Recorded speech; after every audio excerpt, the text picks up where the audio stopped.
It's day 7 in our Unlocking the Bible series, and today we're talking about the 10 Commandments from Exodus chapter 20. Let's take a look at where we are in the world. So the Israelites were leaving Egypt. Moses led them out on their way to the Promised Land, and at Mount Sinai, which is right down here somewhere, God appears to Moses and gives him the 10 Commandments.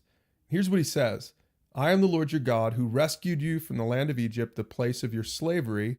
And with that context, he gives the first commandment: you must not have any other God before me. Now, as you read this on your own, I want you to notice that the first 4 commandments are all about loving God.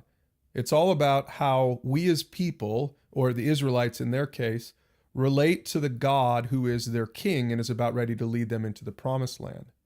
And then here are the last 6 commandments: honor your father and mother, don't murder, don't commit adultery or steal, or testify falsely, and don't covet. Now notice, these last 6 are all about loving others. The first 4 are about how we relate to God, and the last 6 are about how we relate to people, or in another place in the Bible, how we relate to our neighbor. Here's a spoiler alert.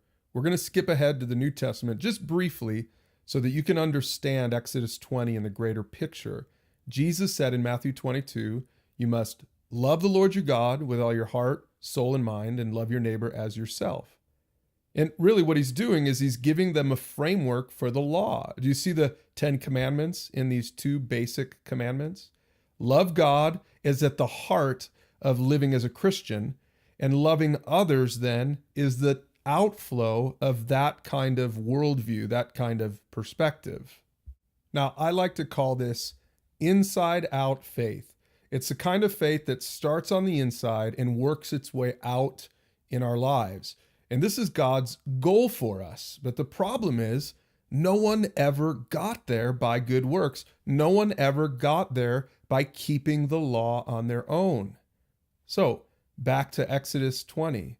As the people stood in the distance, Moses approached the dark cloud where God was. See, the law shows us how far we are from God. That's one of the things that I pick up from Exodus chapter 20. God gives the law to people to give us a glimpse of what's important to him.